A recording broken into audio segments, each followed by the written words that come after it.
দর্শক, ঢাকা বিশ্ববিদ্যালয় ক্যাম্পাসে আছেন বিশেষ প্রতিনিধি মুহিবুল্লাহ মুহিব। সরাসরি কথা বলবো তার সাথে। মুহিবুল্লাহ, চূড়ান্ত প্রার্থী তালিকা কখন প্রকাশ করা হবে? আজকের ক্যাম্পাসের পরিস্থিতি এখন কেমন আমাদের জানান।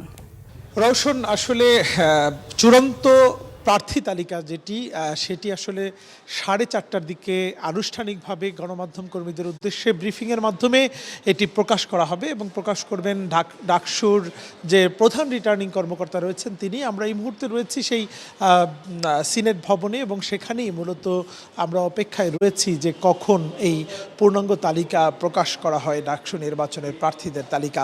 আপনি ইতিমধ্যেই জেনেছেন যে আজ সকাল থেকে কিন্তু এই ডাকসু নির্বাচনের যারা প্রার্থী রয়েছেন তারা কিন্তু আনুষ্ঠানিকভাবে প্রচারণার আনুষ্ঠানিকতা শুরু করেছেন এবং সকাল 10টার থেকে এই প্রচারণা শুরু হয়েছে। আমরা বিশ্ববিদ্যালয়ের পুরো ক্যাম্পাস ঘুরে যে পরিস্থিতি দেখেছি, বিশেষ করে প্রতিটি প্রার্থী তারা কিন্তু শিক্ষার্থীদের দাঁড়ে দাঁড়ে যাচ্ছেন, কেউ কেউ হলে যাচ্ছেন, হলে গিয়ে নানান প্রতিশ্রুতি দিচ্ছেন যে তারা ডাকসুতে নির্বাচিত হলে এই বিশ্ববিদ্যালয়ের শিক্ষার্থীদের জন্য কি করবেন।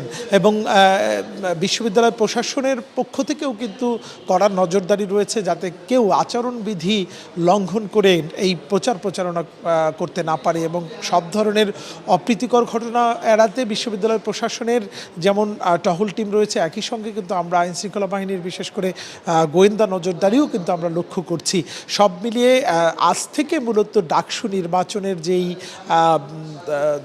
মানে যে ধরনের আমেজ সেটি কিন্তু পুরো দমে শুরু হয়েছে এবং 4:30টায় যখন এই প্রার্থী তালিকা প্রকাশিত হবে তারপরে মূলত কারা বাতিল হয়েছেন বা কার বিরুদ্ধে কী ধরনের অভিযোগ ছিল, কোন অভিযোগের প্রেক্ষিতে কার প্রার্থিতা বাতিল হয়েছে সেই বিষয়গুলো কিন্তু আমরা জানতে পারবো। আমরা গণমাধ্যম কর্মীরা রয়েছি এবং কিছুক্ষণ পরে যখন এই প্রার্থী তালিকা পূর্ণাঙ্গ প্রার্থী তালিকা যখন প্রকাশ করা হবে তখন আমি আবারও আপনাকে জানিয়ে দিব।